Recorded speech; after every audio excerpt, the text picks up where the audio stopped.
Number 10. Vampirism. There was a time in comics, actually a decent chunk of time, and it was recent too, where Jubilee was a vampire. She was bitten by Thors, son of Dracula, and that transformed her into a full-fledged creature of the night. And we're talking with all the powers that entails. So of course the superhuman speed and strength, classic traits like turning into vapor. But we're dealing with some cop-out weaknesses. For example, she has a medallion of Thors that allows her to walk in the daylight. No, it needs to be a trade-off. You get all these cool abilities, but you lose something as well. If you're chilling off animal blood or at the blood bank and walking around during the day, it really feels far less creature of the damned. Then it's more like you have a character who, yes, is a vampire, but doesn't have all that angsty pathos that comes with it. Quentin Quire would cure Jubilee later on with a shard of the Phoenix Force that also restored her mutant powers, which Jubilee had lost. Number 9. Gymnast / inline skater.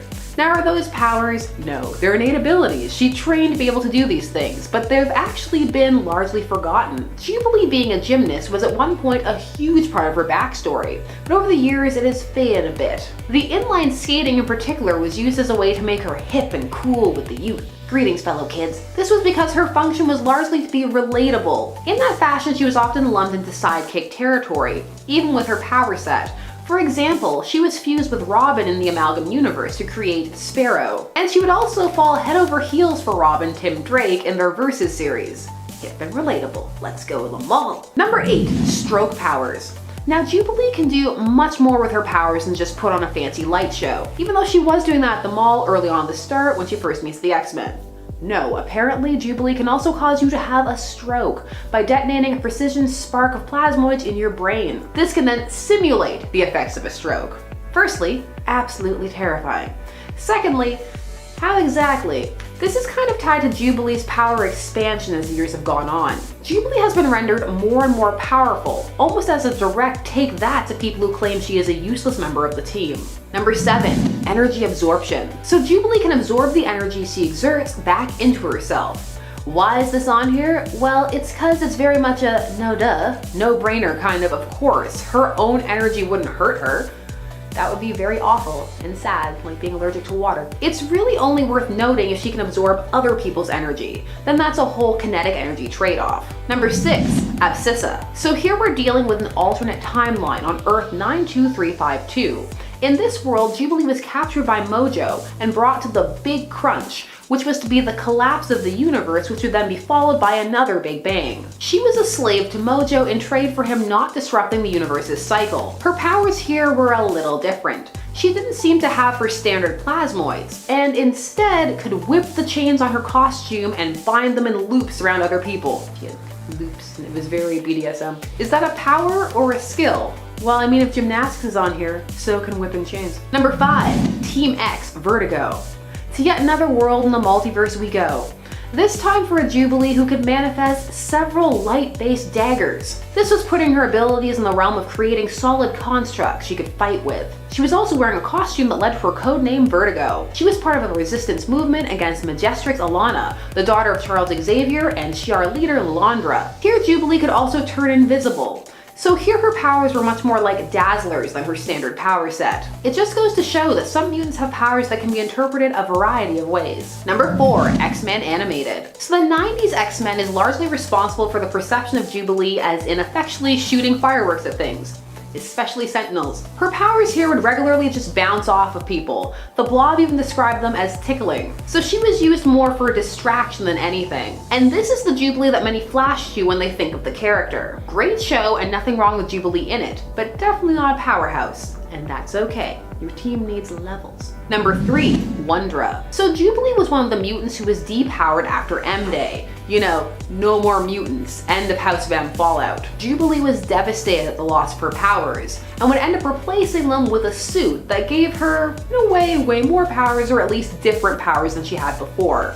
She would join the New Warriors and get a tech suit from Night Thrasher. This suit would give her superhuman strength, 9 vulnerability, and also grant her the ability to fly. So a lot. This was enough to alleviate her depression over the loss of her powers. The thing was, this new set led her down a path where writers were not exactly sure what to do with her, hence how she became a vampire. Number 2. Immunity to telepathy. For a time, a brief time, early in her comic history, Jubilee had the natural innate ability to be resistant to telepathy. She has had built-in psionic shields. However, this ability would be abandoned because it would run into the okay, why factor. And also it seemed to slant her to having too many advantages. Powers and immune to telepathy just cuz? Not something everyone could swallow. She's just special. No, stop it. And finally, in at number 1, subatomic nuclear potential. Let's get controversial here at number 1. Emma Frost has revealed that she believes Jubilee has the most untapped potential of any mutant she has ever encountered. That Jubilee is holding herself back on a subconscious level because she doesn't want to hurt anyone. This is something Jubilee has admitted to, a fear of her powers. For example, after they got out of control and destroyed a house after she thought that Wolverine had died in it. Jubilee apparently could affect matter at a subnuclear level. Now, mileage on this varies. Some love it, all that potential. Take that, she only has fireworks, people.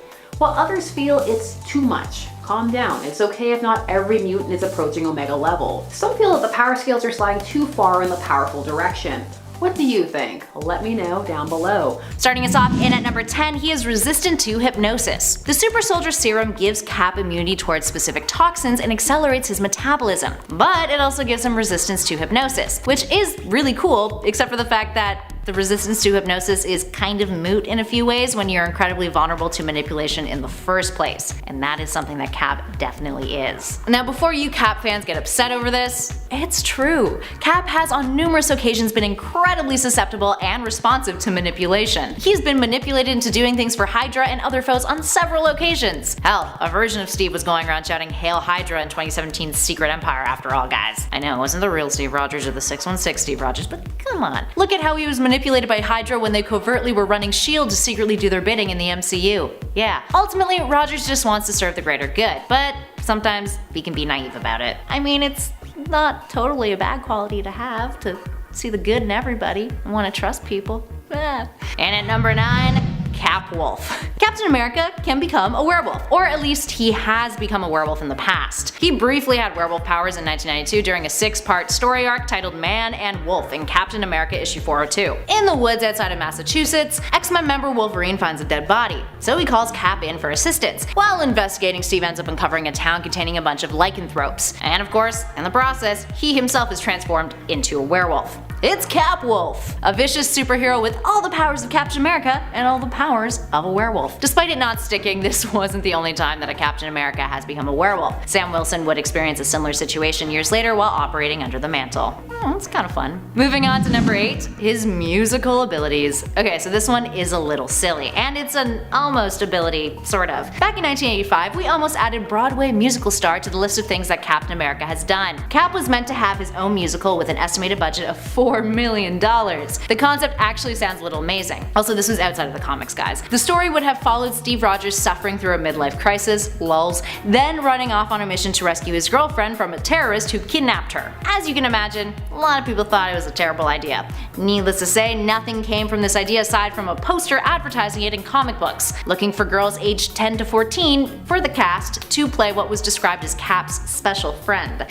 Yikes. Keeping on that silly train, that brings us to our next number. In at 7, he can be a convincing Nazi. Cap has been a Nazi more than most heroes, and definitely more than any of his Avengers peers. That's kind of a skill, right? The ability to be a convincing Nazi? Yeah.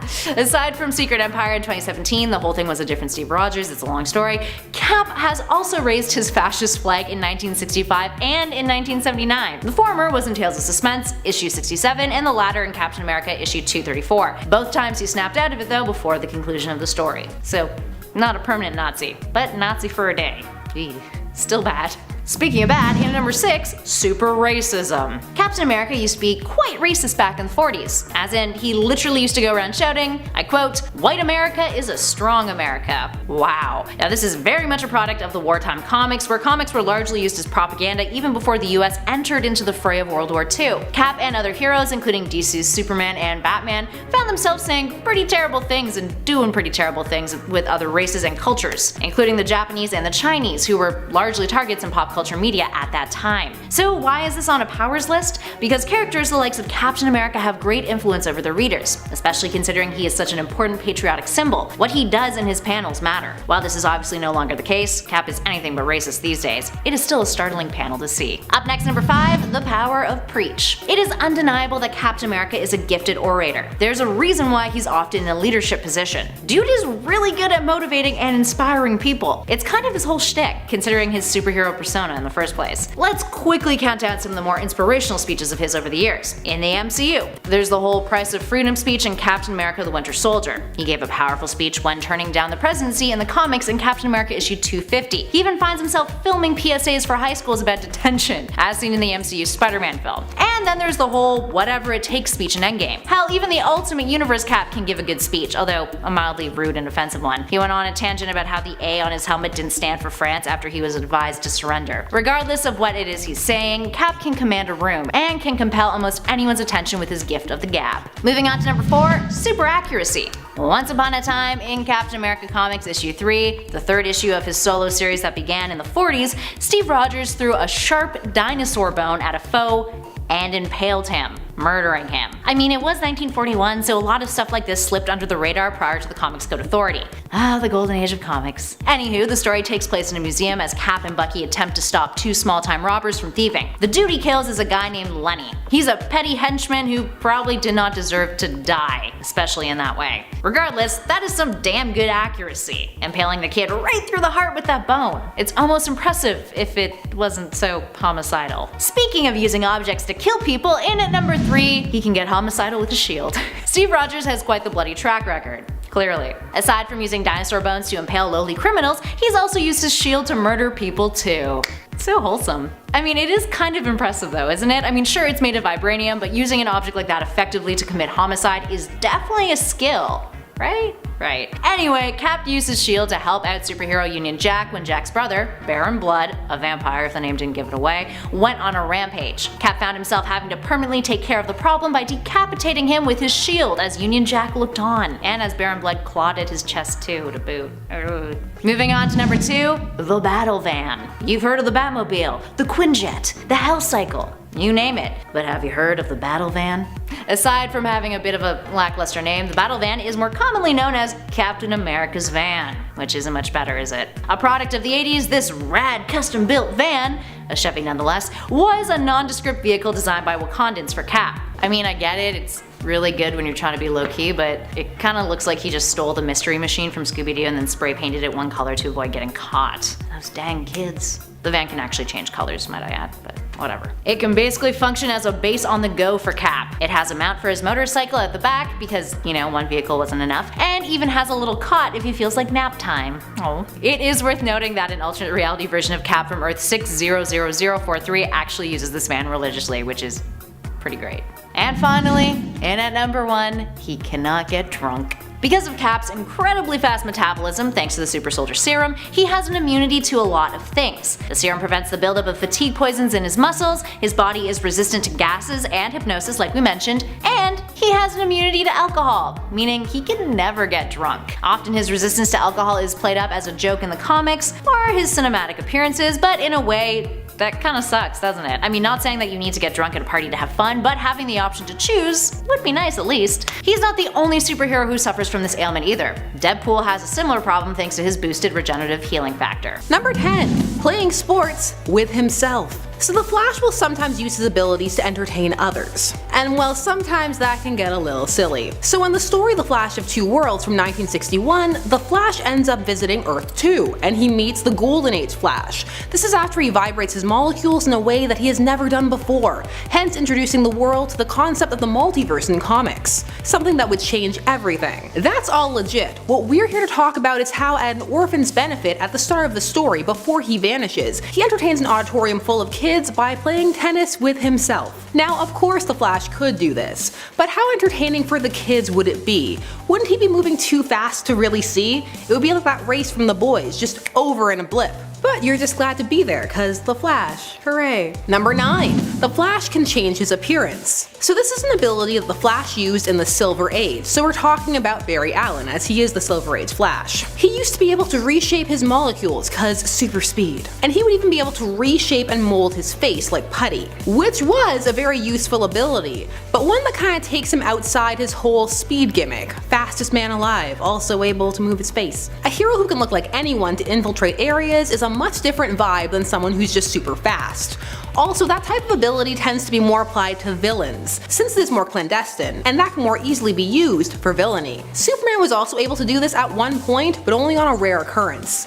The Silver Age was like this though. The idea of extended continuity that included everything, so you would have to, branch them all together, well, that was coming and still being developed. So you would have a bunch of one-shot powers that happen once and never again. Number 8. Throwing lightning. So the Flash, Barry Allen, and Wally West initially got their powers by being struck by lightning and covered in chemicals. Take that, Jay Garrick and Hard Water. Lightning has always been a part of the Flash's motif though, down to his very costume. And later, as more and more of the Speed Force was revealed, a lot of it would manifest in a way very similar to lightning, or just as lightning. So it was that Wally 2, Wallace West, the Wally of the New 52 and beyond, when they erased first Wally because Dan Didio hates him, he would be able to harness that energy of the Speed Force and push it out through his hands as lightning. Now, this was a more controversial ability, because it's essentially energy powers, and again, that's a bit outside the wheelhouse of being the fastest. I mean, you're already fast and you get to throw energy to boot on top of all of that?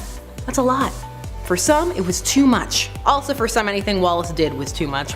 Poor Wally too. He's okay. His introduction to the DC Universe was rough. Who greenlit that? But so is a lot of the New 52. Number 7. Fast Talker. The Flash, if he forgets, will talk at the same pace he thinks, which is incredibly fast. In fact, he can talk at a speed so fast he can only be understood by other speedsters. Now, the fast talking is a cute character trait, and it makes sense. But it also raises a very depressing conundrum, the likes of which is explored by songs such as The Ballad of Barry Allen. And that is the Flash okay? The Flash is such a happy, well-adjusted hero, but this ability really makes you think, how slow must everybody else seem to him? How does he stand it without snapping? And how does he form meaningful connections when he could have finished a whole conversation while you're just finishing a sentence? It also feels like he would constantly have to be thinking about this. You would think he would forget this more often. Then you start to think, should he come across as more jittery? Cause even a slight movement from him would come across like a really quick jerk to somebody else. Just us regular slow folks. See, it's opened up a whole other world and it's kinda sad. Number 6. Mimicking voices. Staying on the path of voices, the Flash can vibrate his vocal cords to the point where he can sound like absolutely anybody. Now this would be an extremely useful ability, and it's one that if you extrapolate, yeah, it makes sense I guess. However, why wouldn't he use this all the time? It would be an advantage in so many situations, confuse enemies and allies alike. And that's the thing, it's too good. This ability, like some of the others, is a huge advantage, and also a little more on the villainous side of things. Still, this is an ability I would actually like to see more of, and I'm not averse to a darker Barry. It's just hilarious when Grant Gustin tries to do it. Floppy emo hair. Number 5. Expert Folder. Okay, this is never overtly stated, but think about it. For years, the Flash has kept his costume inside a ring and then shoots it out and changes into it at super speed. This is when he needs it, but how does he get it back inside the ring? Because he does. And this usually joke, oh, he can. But you know what? No. Super folder. Super speed expert folder. They say that the costume is sucked back into the ring by special gas when the ring is opened. Okay. Sure, Jan. Just admit it, he folds it super fast where no one can see. He just has a really impractical method of storing it. You're the Flash, you could just keep it anywhere and run and change into it and still be back in time to stop whatever crime is happening. We believe in you. Number 4. Speed Scout Duplicates. So the Flash can create duplicates of himself that he can send forward and back in time. Sometimes they're duplicates, sometimes they're versions of himself from a few seconds or minutes in the past or future. Either way, it gets weird if you think about it too hard. Communicating with yourself a minute or two from now and then telling yourself what to do, it just seems disconcerting. And how do the timeline effects ripple out? Is this how the universe ends? Barry telling his past self to remember to buy milk so he can have cereal when he gets home? Barry would totally have cereal for dinner. you know it. When you start dealing with time travel and Barry, it can get messy, especially since he doesn't need his fancy treadmill anymore. I miss the cosmic exercise equipment. It still pops up here and there, but they take it far too seriously. Number 3. One punch. So the Flash can use his speed and the Speed Force to amplify a bunch of abilities. So he can also channel this speed and energy into one mega meta powered punch. A dangerous, potentially life-ending blow that is supposedly guaranteed to end most average villains. Not kill them, just end the fight. Even if they are metas themselves. Sometimes people call this the ultimate punch. And well, it's very much maybe a one-hit KO type deal, or a we need the big guns kind of deal, so it doesn't happen too often. But when it does, it raises the question. So can't he just channel the energy into himself and be all around stronger, kinda on average? See, sometimes a less than stellar power makes you question the character's other abilities. Also, the fact that the Flash isn't the strongest is part of what makes him interesting, because he needs to find other solutions for his extremely strong foes. Number 2. Constructs. Now when you hear the word constructs, your mind may go, oh, Green Lantern. But no, by using the Speed Force, the Flash too can create solid constructs and objects. Objects he can then use. How does he do this? Well, fans are still arguing about it, bandying about terms like speed and light, and if we got them at the right vibrational speed, sure, it could be solid. While others say, why could he be able to do that? That's too much power. Now the Flash phasing through things, legit, but then turning around and making things solid, is it supposed to be because they were intangible? And vibrating them into phase? Maybe. I mean, I guess if we don't get too deep, which is fine. Nobody should be learning their science from the comic book universe. And if media can still tell the world that you only use part of the percentage of your brain, then the Flash can make things solid. That's the deal. Because that's not true. Number 1. Strength Force. This gem comes to us from the Rebirth era of the Flash and introduces us to the concept of the Strength Force. So in the Flash number 53, the Flash is infused with the Strength Force. And then we got to experience really jacked up Hulkberry in 54. And yeah, it definitely is an experience. There's a bunch of monologuing about how different the Strength Force is. It's different than the Speed Force, it's heavier. He also uses it to talk about how he can't just think his way out of every situation, despite how fast he's able to think. The Strength Force is ludicrous, and they try to make more of it than just roids, because Barry is all, it's more than just muscles, I can control gravity, because he's so dense. Thankfully, this is very short-lived, and he shrinks back down to regular Barry Allen. But the Strength Force was definitely deserving of our number 1, because it makes you question everything. Starting us off in at number 10, he can clone himself. Once upon a time, Superman made a duplicate of himself, and this wasn't even initially a product of the Silver Age. This actually happened in the 90s. And the 60s, which is the Silver Age. Oh, and also the 30s, which is the Golden Age. Okay, let's backtrack for a sec. In 1963, there was a story in which, due to proximity to red kryptonite, Superman was split into 2 versions, Superman Red and Superman Blue.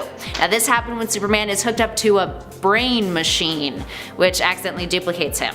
This story was later adapted in 1998 in a storyline called Superman Red and Superman Blue, in which Superman had developed energy-based abilities. Now to be fair, this actually happened before, back in the Golden Age, in the live-action Adventures of Superman series, when he split himself in half in order to save himself and Lois from an old collapsed mine shaft that they were stuck in.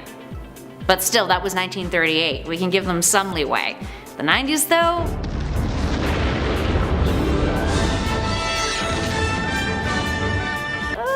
There's not really an excuse for that, DC. In at number 9, the Superman diet. Oh, the Silver Age. Superman's Silver Age legacy has left us with a bunch of wonderfully dumb comic book covers and plots.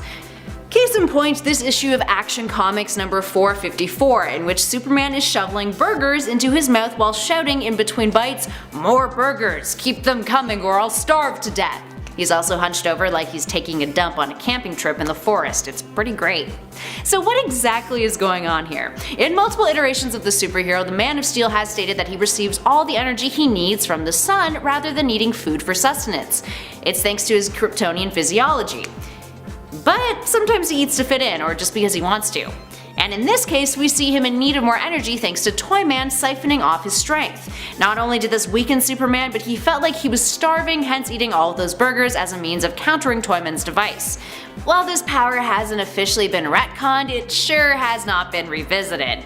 Side note, the cover of this issue also has a burger joint restaurant in the background that has 3 golden arches. In at number 8, phasing through matter.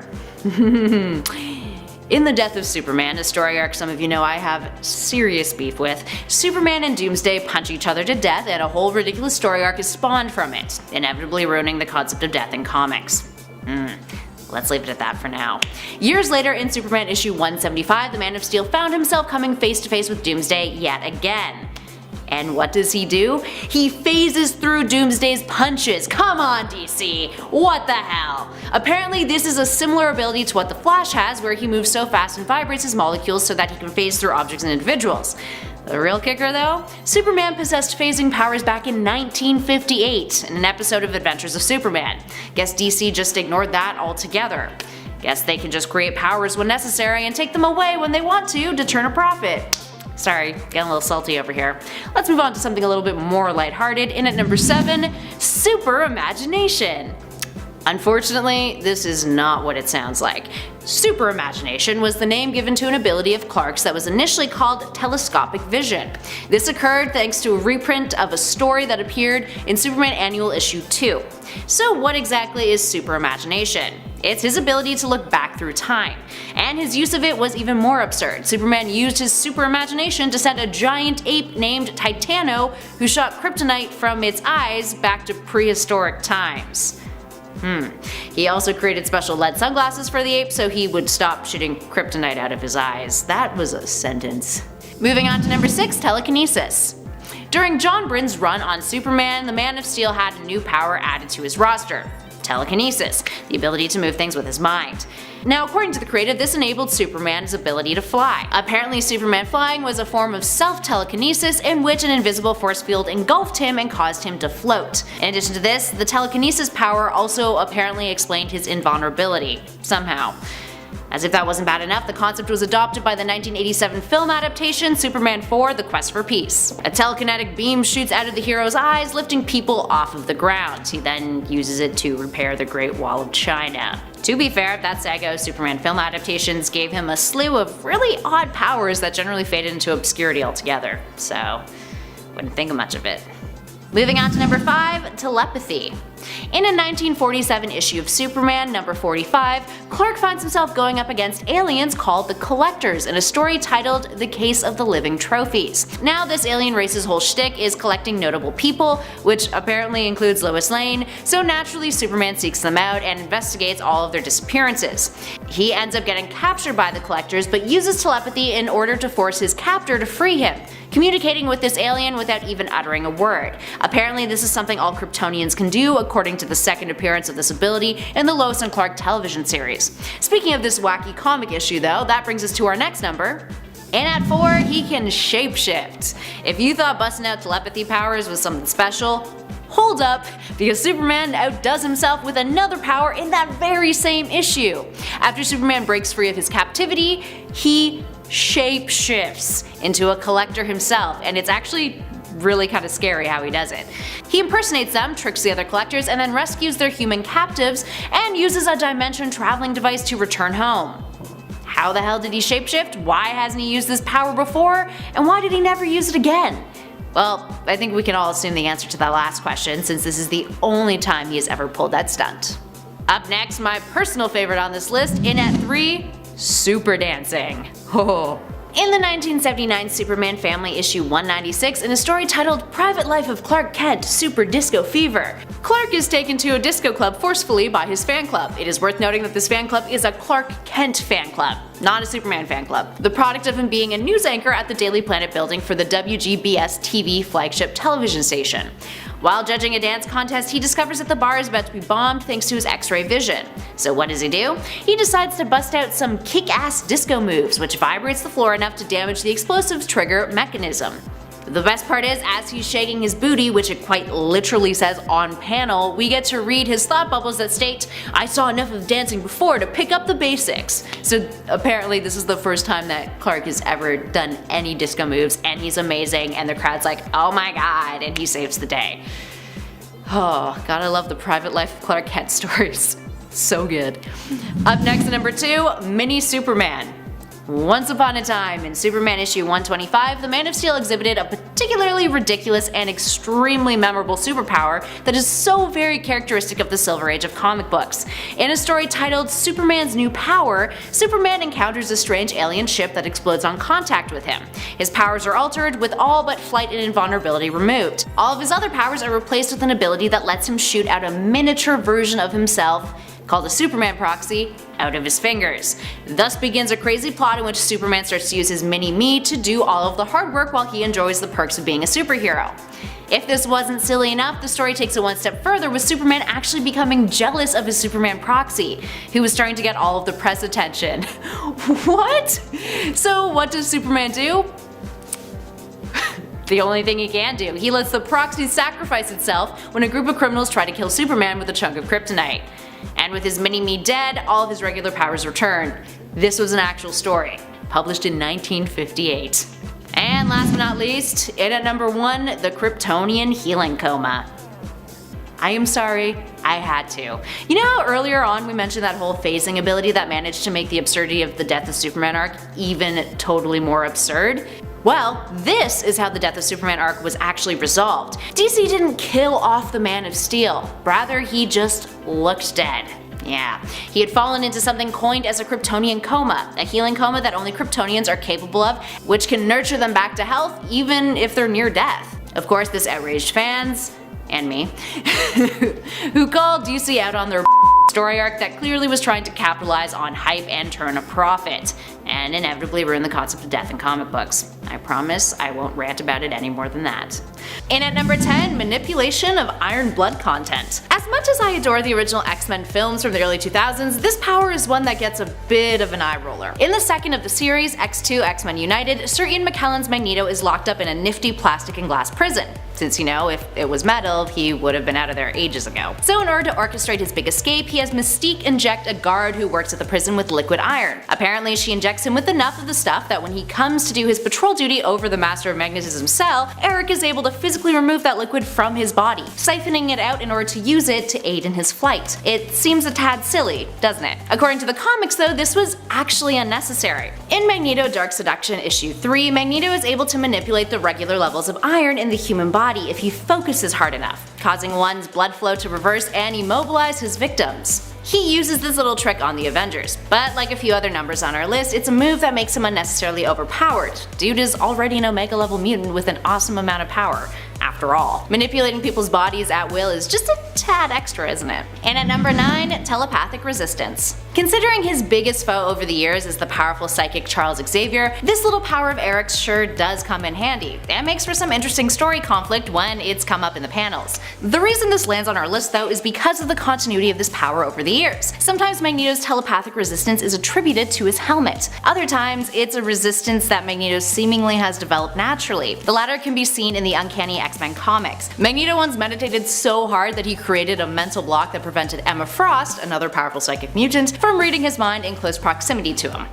Yet at the same time, Magneto has also proven to be susceptible to some psychic attacks, or at least very powerful ones. After he ripped out the adamantium from Wolverine's skeleton, Professor X lost it and wiped Magneto's mind, putting him in a coma, which would inevitably lead to the events and creation of Onslaught. And then heroes were born.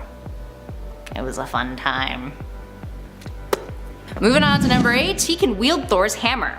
Okay, so this one is kind of cheating ever so slightly since it's only a power that he has in the Ultimate Universe on Earth 1610. And technically it might not be so much of a power as it is being worthy, but it kinda seems more like a power. Regardless of how you want to view it, it's something that Eric can do on an alternate Earth, and it has devastating effects. Context time. In Ultimates 3 Volume 1 Issue 5 from 2008, Magneto was pretty fired up over the deaths of Scarlet Witch and Quicksilver, who are incestuous in this universe, might I add. In a battle between Ultron and the Ultimates, that universe's version of the Avengers, Thor ends up dropping his hammer into a crevice, unable to get to it. And Magneto uses this to his advantage, manipulating the iron that is found within the hammer to use it. Which, I mean, it is made of Uru too, so I guess it's only trace iron. Anyway, use it he does. He creates a massive flood in New York with it, which kills thousands and separates the Ultimates team. It's eventually taken away from him when the X-Men join the fight and Cyclops defeats him. Moving on to number 7, electromagnetic spectrum manipulation. That's a mouthful.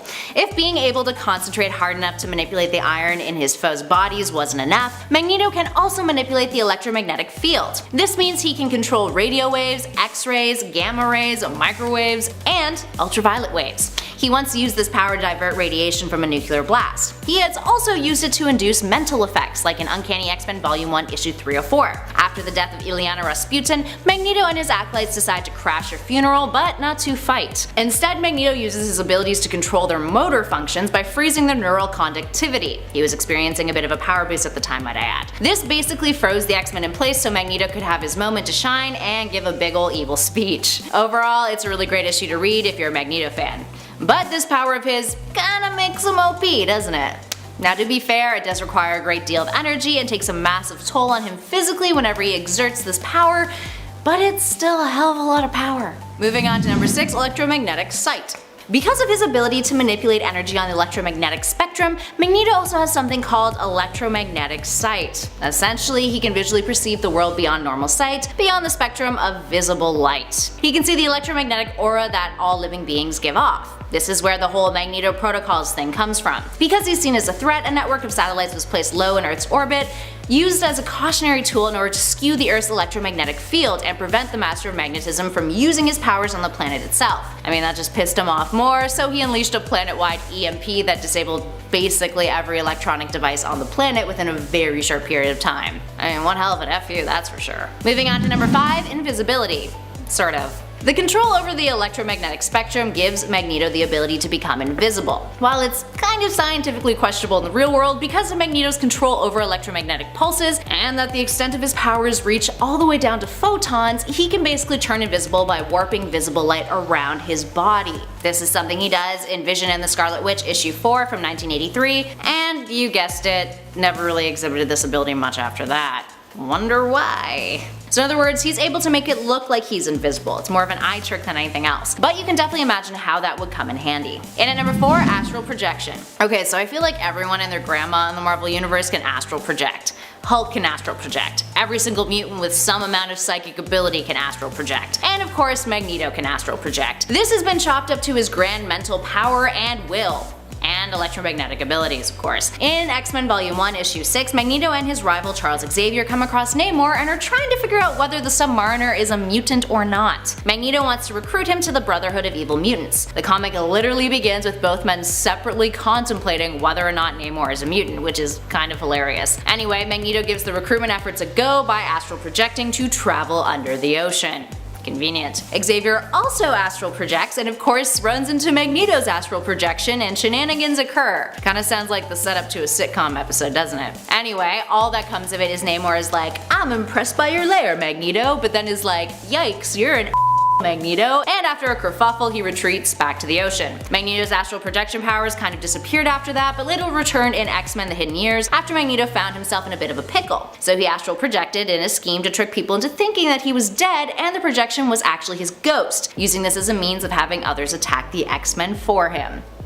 Smart fella. And at number 3, he can create wormholes. Haha! This sounds like something more aligned to a cosmic hero, doesn't it? But in fact, it is something that Magneto can do. Wormhole creation. So this is another product of Magneto's ability to mess with electromagnetic fields. During the Avengers Disassembled storyline and in the Excalibur comics, we've seen Eric pull off this trick when he needed to travel between Genosha and New York. The former situation being when he needed to grab Scarlet Witch real quick when her life was threatened. Convenient way of having a character travel around, isn't it? Plot devicey, no? Some have argued that perhaps this occurred in Avengers Disassembled thanks to Wanda's powers, but Girl was pretty out of it when he picked her up and brought her through that wormhole. It also closed when he got back, so it's implied that this was something of his doing, not hers, although it could better fit under her roster of skills. Regardless, because of this little ability he's exhibited, we've had to put our next number on this list. In at number 2, travel to alternate universes. What? Okay, so there's a big ol' theory kicking around the interwebs about how the X-Men will be integrated into the MCU, and it's all based off of Magneto's ability to create wormholes and use them for travel. The theory suggests that Magneto's wormhole creation abilities should allow him to travel between dimensions or alternate realities, and this is how the mutants that Marvel Studios wants to carry over from the Fox franchises will find themselves in the MCU. Personally, we think that is kind of a bit of a long shot. Plus, think of the repercussions. If Magneto and the comics is able to travel between alternate realities, that could stir up a whole lot of trouble for our heroes. Or at least it could have in the past prior to their Dawn of X allegiance. Now if you guys are out of the loop on the recent X-Men comics, we definitely suggest you catch up. Or just check out one of our videos on the rebooted series, they're fun. But hey, maybe now's the time that Magneto could really bust out this power and f up the Marvel Universe in the comics. Who knows? And finally, in at number 1, my personal favorite, a magnetic personality. This is by far the dumbest power Magneto has ever had, and arguably the only power on this list that definitely fits into the definition of dumb. We've talked about it before on our channel and a few other lists, so in case you're not privy to it, here's the lowdown. Once upon a time, Magneto was given the power of a magnetic personality. You can't make that kind of shit up, friends. In Volume 1, Issue 18 of X-Men, Magneto shows off a new power, courtesy of Stan Lee might I add, in which he announces, I quote, "Gaze into my eyes, now you cannot turn away, you are held by magnetic attraction." Now if you're scratching your head in confusion at that, that is a perfectly sound reaction to have. Essentially this was a early days power of his that popped up just the once that allowed Magneto control over people's minds in an almost hypnotic sense, and it never came up again. To be fair, he wasn't really great at using it. In this first instance, he tries to probe the mind of the Blob, but fails to do so, claiming that there's a mental block in the way. Right, sure, maybe you just like the way that magnetic attraction sounded. Number 10, temperature resistance. The crazy thing about this power isn't so much that it exists, but that it appears to have always existed. Even before Beast had his iconic fur, he was resistant to cold. A fur coat makes sense for this, but his randomly being cold resistant doesn't really make a ton of sense without it. Although this is also back when Beast had an insane healing factor and could heal from almost any injury, similar to Wolverine or Deadpool. A temperature resistance makes sense for a furry character who would be insulated, or even a character who I guess is known for their endurance. However, the weird carryover of this power as Beast has changed over the time, from having a healing factor to a blue fur coat, is just kinda strange. Number 9, magic. In the 2016 series of All New X-Men, we see Hank turn from scientific pursuits to those of a more magical variety. What makes this fairly silly is his sort of resentment and disbelief surrounding magic, as he specifically attempts to use magics himself. It was a weird exploration of his character when writers decided to incorporate a bit of magic into his world, as Hank has always been known as a man of books, and maybe of fantasy in a more romantic or literary sense, but certainly not in a magical superpower sense, so... Number 8, handy feet. One of the powers that I've always found to be both silly and useful is Beast's enhanced dexterity. He can use this skill in combat to turn himself into a skilled acrobat, dodging blows, stealthily leaping across rooms, gracefully landing where he is needed, and helping in the fray to defeat the enemy. But he can also use this skill to perform mental tasks with his feet. Why? Well, usually because he's busy reading. He's used his feet to type, pour liquids out of beakers, and even once used them alone to fight as he was trying to read during the instigation. How one could truly focus on both I can't even comprehend. I guess because of his enhanced intellect? Or maybe he was just like me when I try to multitask while reading, and he's just stuck reading the same sentence over and over and over without it sinking in. But maybe he just didn't want to admit that. So it looks like he's reading, but really he's just reading the same sentence. Number 7, telepathic resistance. The weird thing about this power is that it never seems to be fully explained. Some mutants train to get this, and others just seem to possess a natural resistance to telepathy. Beast appears to fall more into the second category, cause you can't be an X-Men unless you have some level of telepathic resistance. However, Beast's resistance to telepathy is kind of dumb because, well, he's not that great at it. It basically just means he is not openly vulnerable to telepathic influence, but when up against a powerful or potent telepath, or if someone can use his fears, like Cassandra Nova did against Beast, his resistance quickly breaks down. So this power is kind of a dumb one because it's just, well, it's not that useful. And after all, the X-Men are more often dealing with powerful telepaths than low-level ones, so... Number 6, giant hands and feet. Originally Beast started out as a normal-ish looking man, simply having large hands and feet, which he was ridiculed for in school, so I guess it's not completely normal. Visibly, this appeared to be the only super thing about him. Granted, he was also super strong, super agile, and speedy at the time as well.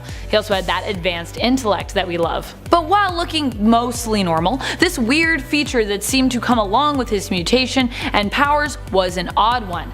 Namely because other mutants with similar enhancements to speed and strength and agility don't really seem to share it. They don't really have large hands or large feet. I know not all mutants are the same, trust me, do I know that, but still, it was a weird trait to give Beast, especially when you would expect someone with large hands and feet to be, more clumsy than dexterous. Yet Marvel decided to go the opposite way with it. Number 5. Doesn't need to sleep. Apparently having his form change from ape-like to more feline-like not only stole a digit from Beast's hands, but also changed his sleeping patterns. He mentions this during Astonishing X-Men Volume 1, Issue 25. The issue starts off with Beast singing and we follow him until he runs into Xavier Institute student Armor, aka Hisako Ichiki. She reminds him of her threat to shave Japanese obscenities into his fur while he sleeps if she caught him singing again, which obviously she has.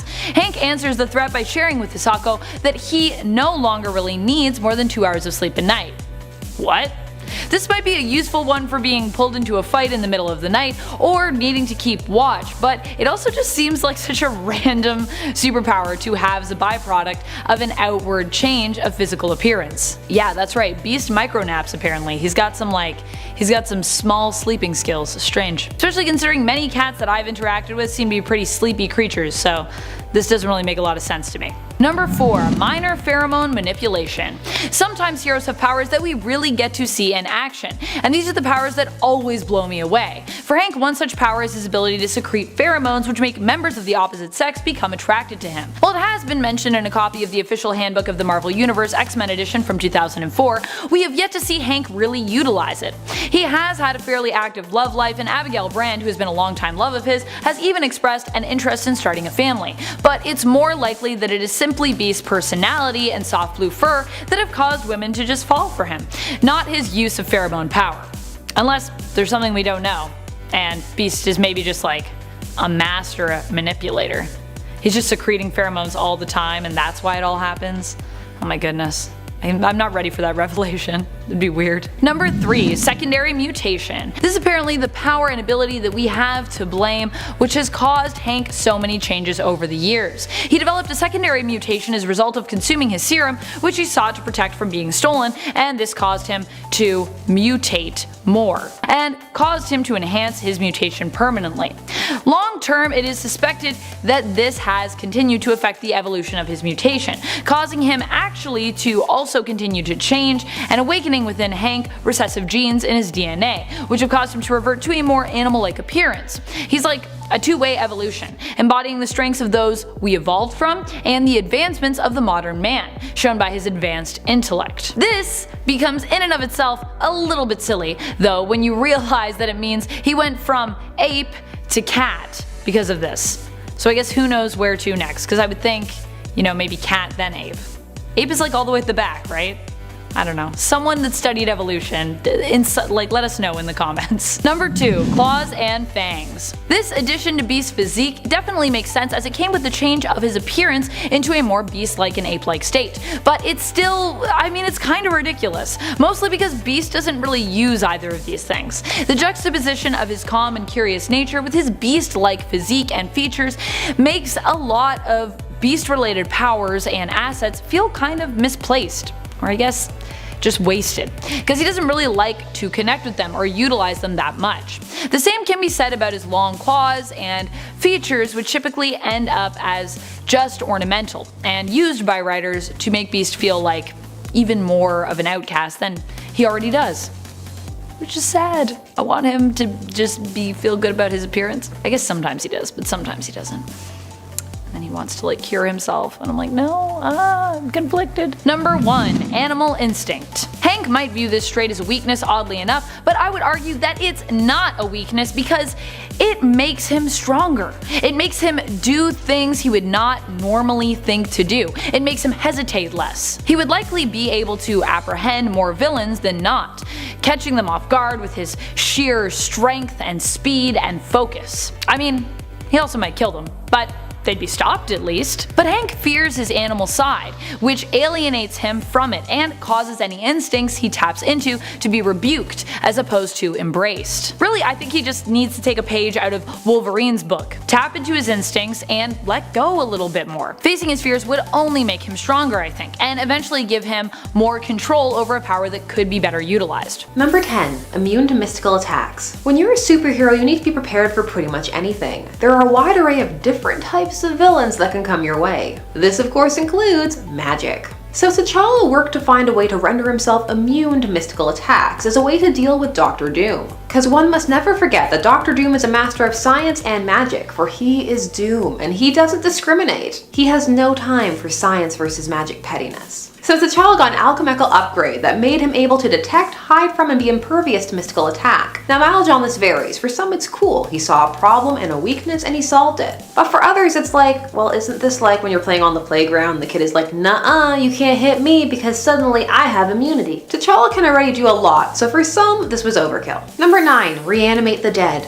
Oh yes, Black Panther is a necromancer and actually king of the dead. So he can raise the dead and create and command a zombie army, which may not sound like the most heroic ability, but I guess it's all in how you use it. He was anointed as king of the undead, and with that came all of these mystical abilities. The thing with an ability like this is not only does it feel like it skews villainously, but it also is something that changes the scope of many conflicts. I mean, there are dead people everywhere, so any conflict is just potential zombie horde, or maybe at least zombie gang, or henchman, or wait, heroic, okay, zombie sidekick.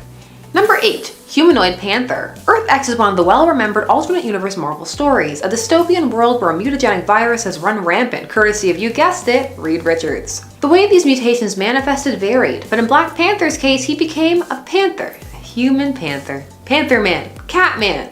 It's hard to be a menacing Catman. I mean, you can push and make a credible case, but it's an uphill battle. The whole story was pretty interesting though, so actual Panther Black Panther fit right in. He fit right in. Marvel is currently mining its past successes, so there is a follow-up series following some miscellaneous characters and kind of a prequel to Earth X, and so far it's pretty solid. Number 7, Bronze Tiger. Now the Amalgam universe has some mashups that people will never forget. I mean, here on this channel we won't let you forget about Darkclaw, ever, even if you wanted to. But not every Amalgam was one that people felt was spot on, and some felt a little thrown together. Case in point, Bronze Tiger. So Bronze Tiger was a combination of Black Panther and Bronze Tiger, just full on having the name of one of them, not even like a Black Tiger or something like that. Also, Bronze Tiger started off as a villain, then transitioned into anti-hero, so he seems a bit of an odd matchup. The history is very brief and seems far more T'Challa, only now the name is Ben'Chala. Ben'Chala. B''N''Chala. Number 6, Mangaverse. So on Earth X, T'Challa was a literal Panther Man. In the Mangaverse, oh, it's so much better. So he's a dude with a pet panther who can summon spirits, and when he does so, him and his panther combine into Black Panther. Again, a Panther Man, but this time a dude literally fused with the cat. He could also become the Falcon, cause why not? Summoning spirits and animal transfiguration. Practically the same thing. I can't think about any of this without thinking about Manimal. Number 5, Acute Senses. Now you may be thinking, are you okay? Hypersenses are a good thing. However, not when they get to the point where they overwhelm you. Sometimes on rare occasions, when it behooves the plot, T'Challa's abilities can be a bit of a hindrance rather than a help. So even though other characters are rocking their acute senses in regular situations, sometimes T'Challa can't. Sometimes they play this off as because they're so acute, stronger than other people's. That's why he is king. That's not true, but it still sounds as legit as anything else, you know, when it comes to the fluctuating scale of his senses. Now this does actually make sense, but it comes down to a matter of consistency. Number 4, Spirit Energy Constructs. So back to King of the Dead. Not only can T'Challa raise a zombie army, but if your body is no more than just, well, you know, it's done, he can raise your spirit and create a kind of physical construct body for you to inhabit. So you'll be corporeal and be able to do some damage. That's intense. This is high sorcery. Scary T'Challa. Let the dead rest. But what he really does with this is create a magic spirit of ectoplasm that can affect both our physical plane and the nether realm. Plus it looks cool. Number 3, Black Panda.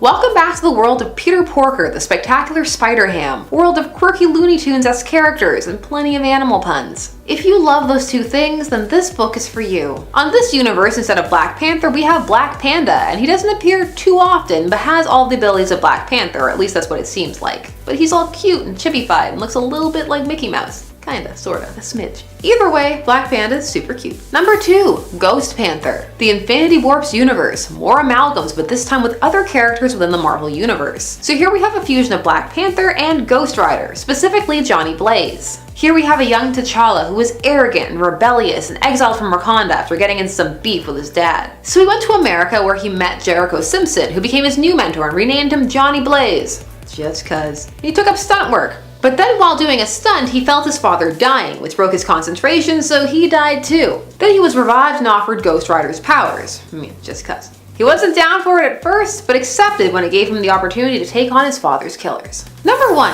Hypercosmic Awareness. So Black Panther has been exposed to the mind of Galactus, and this combined with his exposure to the Heart Herb, well, it's changed him. He was able to see the confines of the Marvel Universe, and eventually also the multiverse. So he could have visions of things occurring outside of the 616. What good does this do? Well, I mean, it's great when there's imminent doom. Otherwise, it would just be annoying. Oh man, I know that Peter B. Parker got a gym membership. This information, the world needs it. Alert the media. Black Panther, gossip monger. That would never happen, but it's fun to think about. Number 10. Maybe he's born with it. This was a weird one. So, in the X-Men universe, mutant powers generally manifest around the time of puberty. But, according to the promos Fox made for Days of Future Past, Colossus was born with his powers due to being exposed to the fallout from the Chernobyl disaster. So, this means that even as a baby, his mother would have given birth, nursed, and, I can only assume, changed dirty diapers filled with ball bearings for a weird metal baby. Then again, he doesn't need to eat in his metal form, so maybe he didn't digest anything. And I'm thinking way too hard about this. I don't know how I feel about this movie universe. Point is, being born a metal baby? Kinda dumb. Number 9. While Colossus' metal body is generally indestructible, in the events of World War Hulk managed to bend Colossus' arm backwards, effectively disabling Colossus and trapping him in his metal form. Now obviously, if Hulk bent any human arm backwards, they'd snap like twigs. But with Colossus, we have someone who is stuck with his arms pointed backwards until someone fixes them, which generally requires a mutant who can superheat them and another mutant who can bend them back into place. What's the opposite of a healing factor? Because that's what Colossus has. Number 8. He was Mr. Sinister. Maybe. The Earth X comic series features a Colossus that states to Nightcrawler that at one point, he was Mr. Sinister who went back in time to manipulate members of the X-Men. Thing is, assuming that was actually the case, that fact doesn't really amount to anything. All we end up with is a Colossus who has the powers of Mr. Sinister and doesn't do anything with them. And considering this series takes place in the alternate reality of Earth 9997, we'll likely never really see this plot point go anywhere. Ah well. A telepathic near indestructible man might have been a little too OP anyway. Number 7. Magneto Can Heal Him. Almost.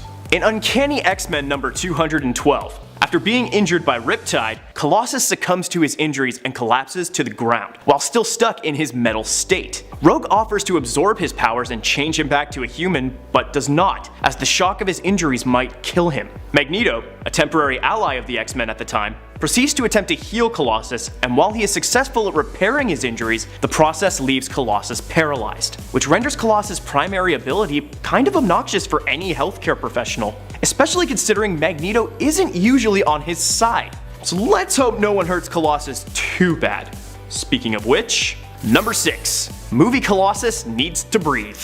Yeah.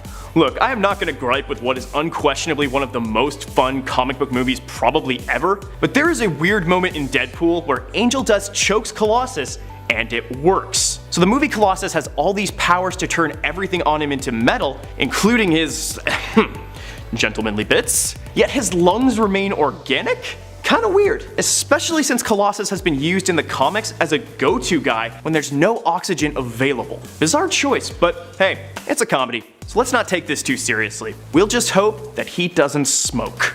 Number 5.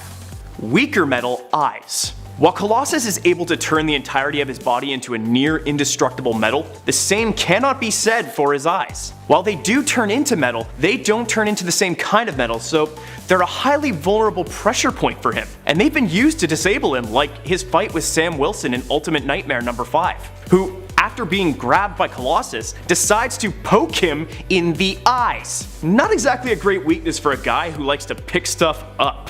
Maybe make a note to hold your enemies by the hand and watch out for any back tentacles or Dr. Octopus limbs coming at you, just to be safe. Number 4. He can kiss Rogue. Yeah, this was a weird one-off.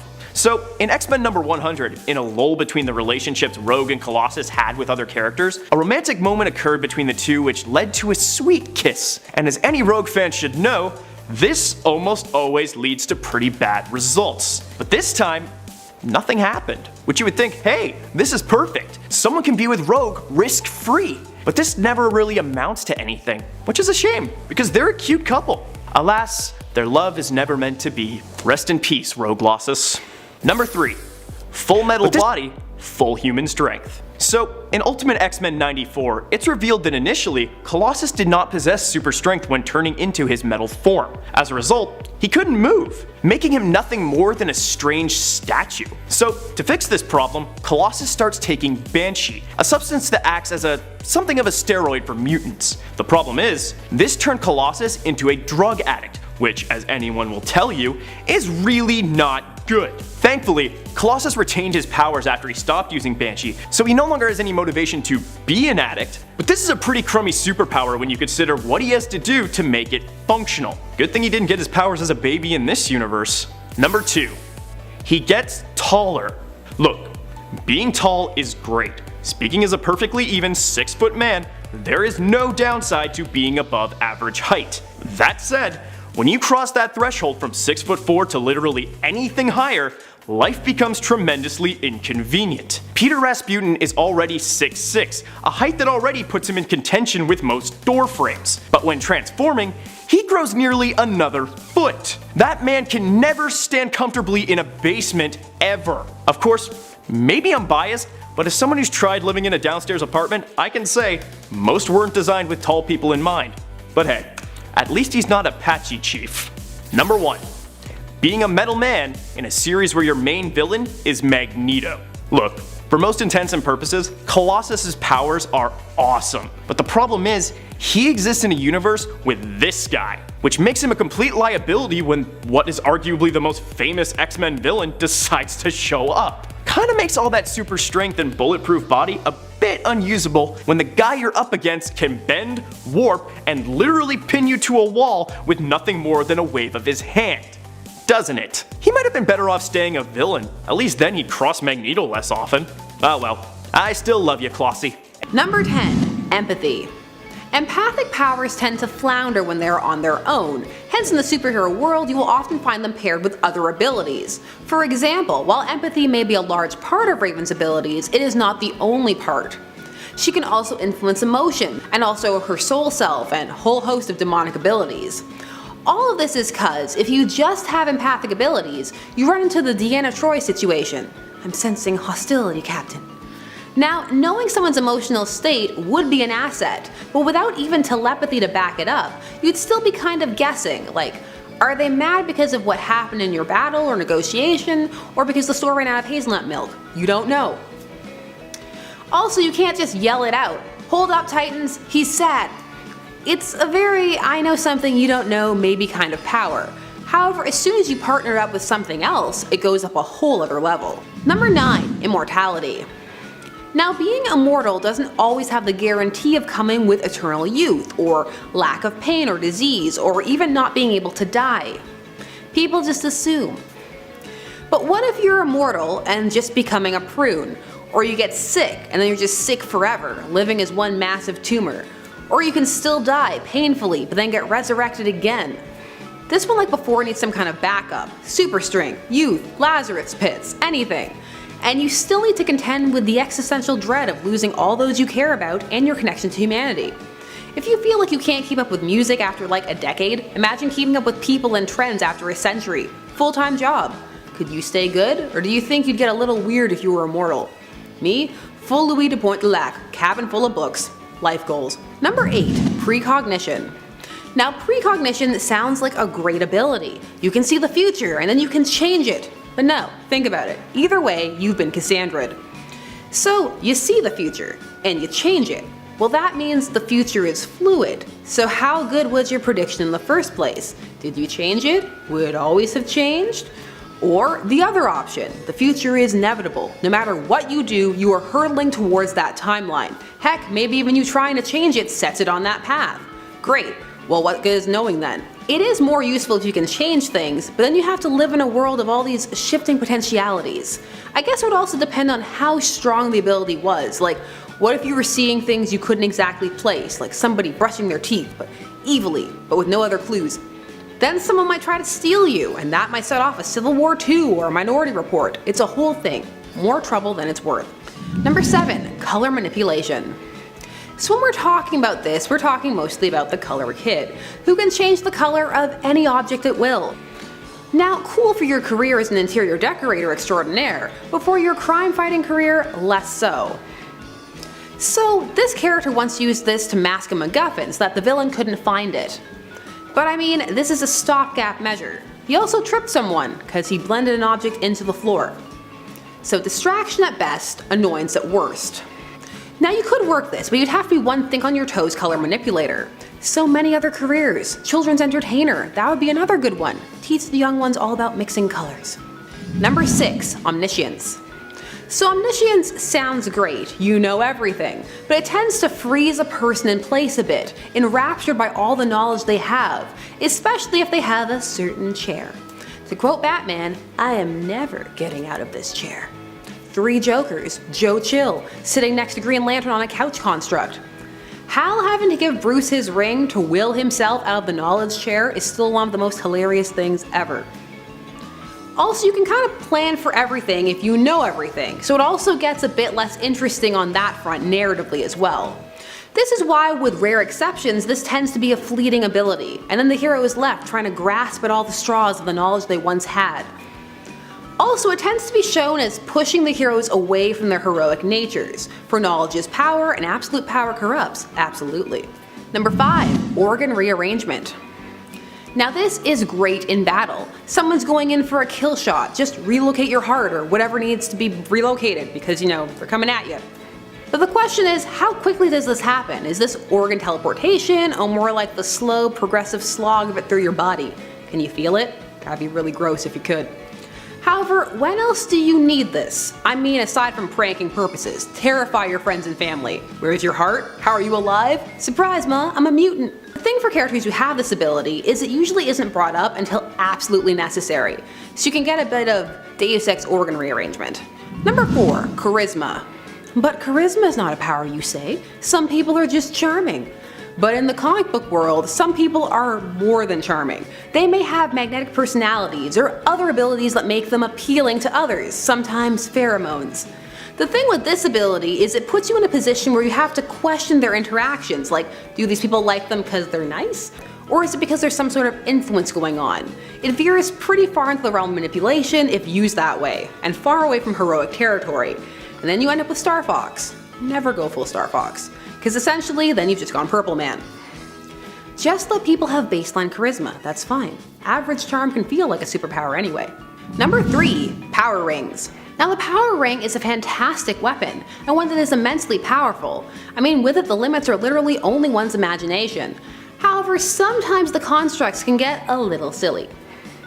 People creating whole trains and cars around themselves and the like. Plus, without the rings, not all the lanterns have backups, not even some extra martial arts training. Simon Baz carried a gun for a bit, but that didn't go over well. Also, a couple of issues into having it, he shot and killed Sinestro. Thankfully they were already in the realm of the undead, so it didn't have a permanent effect. But still, he would eventually be convinced he didn't need it. Kyle has some crazy constructs, because he's an artist. So the idea is that he would naturally have these really intricate designs because of his artistic nature. Okay, tell me that during a hostage situation under hostile fire. Really cool weapons, not always used to the best of their abilities. Number 2, Eye Boy. So Eye Boy is covered in eyes everywhere. You can see everything from all directions. So one would assume your brain would also be honed to accommodate this newfound skill.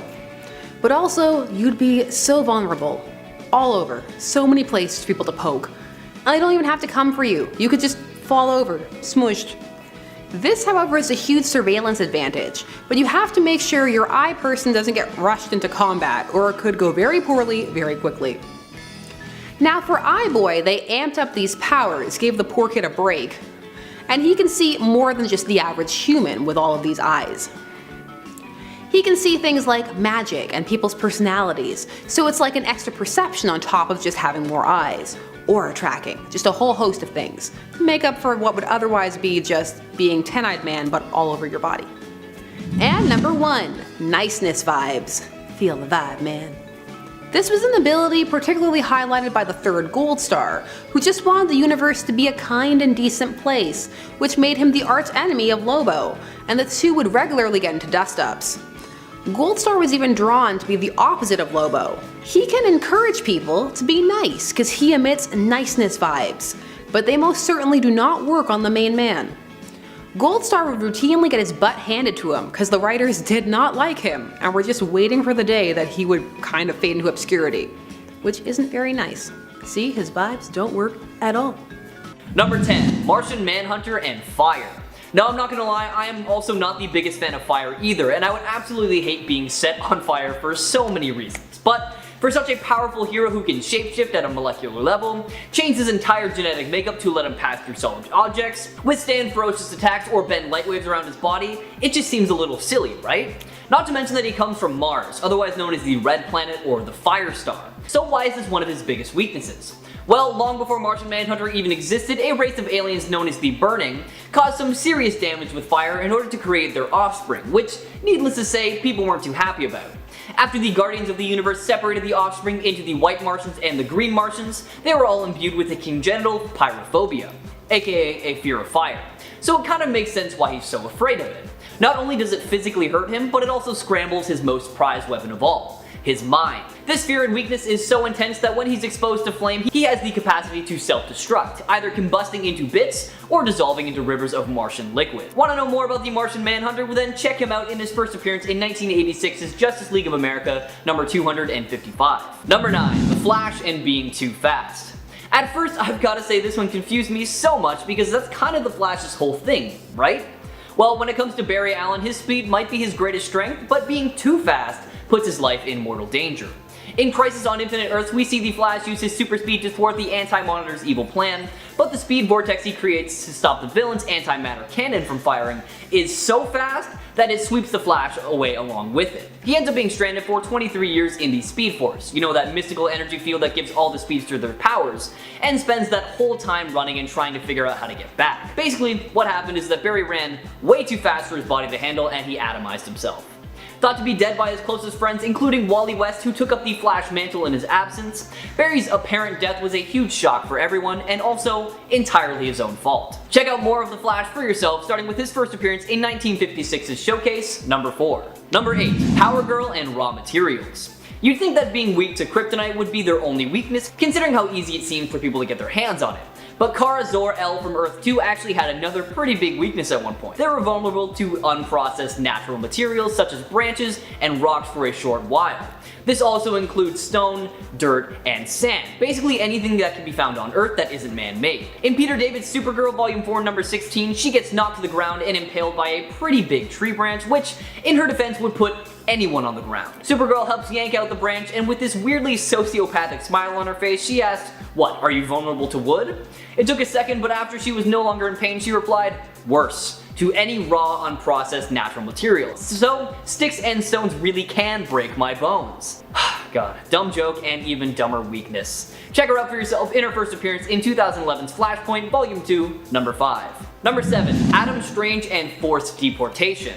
Who knew that archaeologists could also be superheroes? Well, apparently Adam Strange did, because that is exactly what he is. He inadvertently found himself on the planet Ran and was gifted with all the powers of a superhero in Mystery in Space. And it's not exactly explained why. Sounds pretty great, right? I mean, what could possibly be his weakness? Well, it's not actually his fault or in his control. This life of bliss he lives on Ran is frequently interrupted by his rather inconvenient transportations back to Earth, where he has no powers at all. The technology responsible for bringing him to Ran, the Zeta Beam, only allows him to remain there for as long as it's transmitting back to Earth. And as it takes the beam a few good years to reach Strange's home planet, it's not exactly easy to catch a ride back. Strange might have been recruited as Rand's savior, but his timing issues really make this role more of a temporary gig. He could be midway through his heroics before vanishing without a single trace. He even left his wife to nearly get eaten by a tiger once. Luckily, as Alan Moore's Swamp Thing series clarified, the Ranians are more than capable of looking after themselves when Strange isn't around, and thank goodness for that, because I wouldn't be relying on Strange much either. Give his story a read for yourself, starting with 1986's Outsiders, number 6. Number 6, Human Torch and Asbestos. Now, don't get me wrong, Johnny Storm, aka the Human Torch, is a force to be reckoned with. Not only can he create, absorb, and manipulate fire, which is pretty awesome on its own, but his Nova Flame is hot enough to vaporize the particles of anything in his way, whether it's a bullet, a building, a bad guy, etc. Interestingly enough though, his powers can't seem to penetrate asbestos. Now this doesn't seem like much of a weakness now, given that asbestos is now banned across most of the world, but back when the Human Torch was first created by Stan Lee and Ernest Hart in 1963, it was a much more common thing, as it was used to insulate pipes and wires, soundproof rooms, and even make cheap garden furniture. In Strange Tales number 111, Asbestos Man came into play, dialed up Johnny Storm, and arranged a showdown between the two. The Human Torch wasn't really all that into it, but he agreed nonetheless and showed up completely underprepared. Asbestos Man used his super asbestos suit, a fire retardant shield, and a fisherman's net to go toe to toe with the Human Torch, and he wreaked havoc on the Human Torch until he developed mesothelioma and needed an oxygen tank to stay alive. Moral of the story, kids, is always prepare for anything, and please, don't breathe asbestos. Check out more of the Human Torch's story starting with 1961's Fantastic Four, number 1. Number 5, Wonder Woman and being tied up. Superheroes don't come much more kick than Wonder Woman.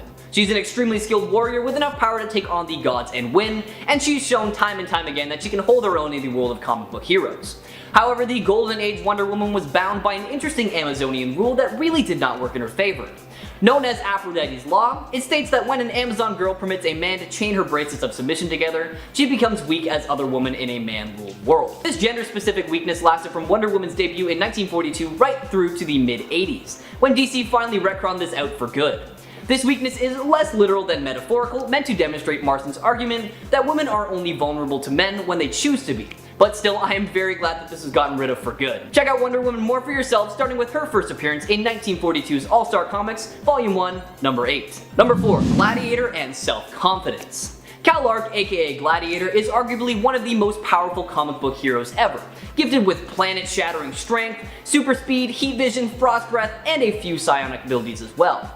He's a superhero anyone would love to be. However, even though he is loved, he never really learned to love himself, and that is sometimes his biggest downfall. Although low self-esteem isn't exactly fun for anyone, trust me, I know, for Gladiator it's actually a fatal weakness. His power fluctuates according to his confidence, as seen in Dan Abnett's and Andy Lanning's War of Kings crossover in 2009. Get him to doubt himself or even his abilities for 1 second and he can be defeated by opponents with far weaker abilities than him. A prime example of this is shown in War of Kings number 3 when Rocket Raccoon manages to convince Gladiator his gun will hurt himself and despite withstanding far worse in the past, succumbs to self-fulfilling prophecy and is beaten. Give his story a read for yourself starting with 1977's X-Men number 107. Number 3, Daredevil and Loud Noises. Now we all likely know this, but Matt Murdock's loss of vision took away the natural gift of eyesight that we all take for granted and replaced it with echolocation, an uncanny radar sense that allows him to basically see things through sound. Unfortunately for many heroes, their greatest strength can also be their greatest weakness, and such is the case for Daredevil, as his extreme sensitivity to sound can completely incapacitate him.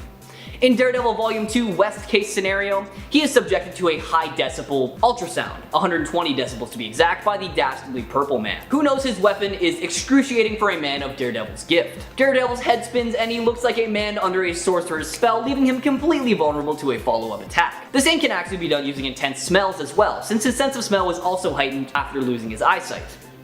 Although Daredevil can and does go toe-to-toe with pretty much anyone in a fight, he will get utterly emasculated by a stink bomb or a supersonic sound. Check out more of Matt Murdock for yourself, starting with his first appearance in 1964's Daredevil number 1. Loud noises! Number 2, Green Lantern and Wood.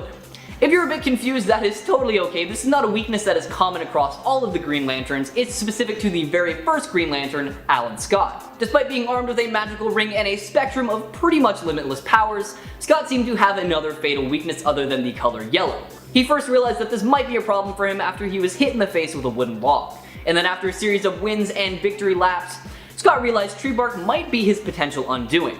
Put a little more succinctly, items made of wood cannot be lifted or broken by energy from the ring, nor can barriers of emerald energy stop projectiles crafted from wood. Apparently this vulnerability to wood was because the green flame was an incarnation of green growing things, and thus could not be turned against them. Guess you could say he, can't get wood. Check out the first Green Lantern for yourself, starting with 1940's All-American Comics, number 16. Number 1, Captain Marvel Jr. and his own name. Poor Freddie Freeman. Out of all of the weaknesses on this list today, he probably drew the shortest straw because his weakness is his own name. If Captain Marvel Jr. tries to introduce himself to a superpowered ally or for some reason feels the need to say his name in the middle of a battle, he'll instantly be transformed back into Freddie Freeman, a ordinary young lad who relies on a crutch to walk. Or if he speaks his superhero alias aloud in the guise of Freddie Freeman, he'll transform into a shimmering beacon of muscly justice and give himself away. Jerry Ordway tried getting around this flaw during Captain Marvel Jr.'s sporadic appearances in Teen Titans between 1995 and 1998 by having Freeman refer to himself as CM3, since he was one of the 3 members of the Captain Marvel family at the time. Also, he could avoid accidental transformations, but that change didn't really stick around. Honestly, for someone who inspired many of Elvis's onstage looks, that is one weakness that I don't know if I can overlook. Check him out for yourself in his first DC appearance in 1995's The Power of Shazam, number 3.